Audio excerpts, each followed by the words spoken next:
I'm just a kid from the suburbs of New York City who never felt that I could show who I really was, both as a person and just as a musician back home. And out here in Madison, in Wisconsin, a state that's so full of musical creativity and passion and innovation, this place is my home now. I feel that for myself and other young DJs and music producers, this state is on the verge of something fascinating. The thriving pulse of a musical revolution.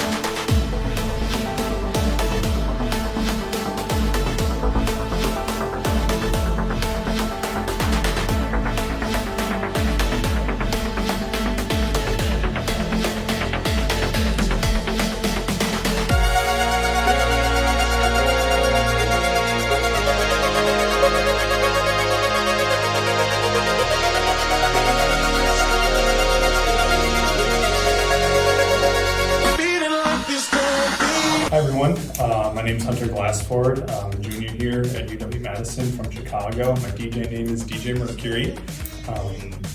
Been DJing for about 2 years now. I started, or actually more, like 3 actually. I started over quarantine. That's really when I got into it. And I just grew my skills over then, and now I'm here. So I don't live in the city. I live in a suburb about 40 miles west called St. Charles. But before then, I lived in a place called Naperville. And it's just kind of typical suburban town, you know. Nothing too really special about it. It's just pretty typical, you know, nothing out of the ordinary. My dad is very involved in like percussion stuff and also like stage design. I remember at the church that we went to, he would always be there doing like lighting stuff and sound stuff, like running the sound booths, doing, you know, changing out their lighting setups, and then also playing percussion, both you know, just normal drums, and then also he really enjoys hand percussion. We still have like a whole massive setup of all like his hand percussion stuff and like his full drum set in the basement, and so I was really kind of exposed to that at an early age. Also, you know, always had the radio on constantly in the house, listening to WXRT or 93.1 XRT, which is like a massive, it's a rock radio station for the most part. That's kind of a lot of what I grew up on, but then also, I mean, just absolutely loved like 2010s, 2000s pop music. At first, I always questioned how I got into electronic music, you know, but now like when I think back on it and like all the electronic elements that were in those early pop songs, like it makes sense. It just makes sense.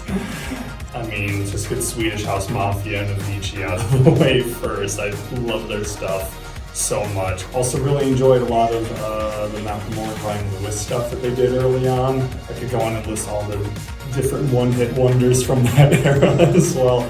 But just thinking about the songs that I really, really enjoyed, I'd say Calvin Harris stuff, you know, David Guetta's early stuff. I'd even say like Tayo Cruz. That's probably been heard in a while. So I dabbled in some instruments, you know. In elementary school, I played the tuba for like 3 years. Ended up on first chair honor band for that, which that was a lot of fun, but I dropped and then moved on to theater instead in middle school. But I mean, I've tried my hand at piano and guitar, and like, I don't know, I haven't really fallen in love with any of them, mainly just because I found myself not being able to play the music that I actually really enjoy now on those instruments, you know, and so now DJing has kind of been the way that I can best do that.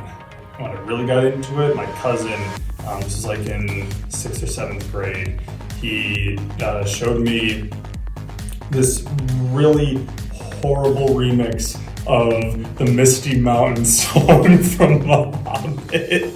But that's like when I first got my interest peaked in it. And then I also remember like one of the first songs that I found was Ghastly's Get On This. And that one really got me hooked. And then from there, I just started kind of seeking it out on my own. I remember there was like, when I moved from, we we were in a rental home in St. Charles, Oregon, while a new home was being built.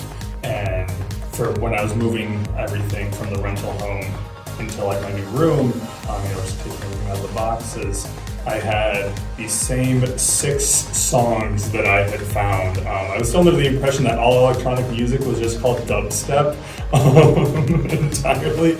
So it was these same 6 dubstep songs just repeating constantly for like probably 3-4 hours, and that's kind of what really got me into it. And then I fell down the Monster Cat rabbit hole. The rest is history.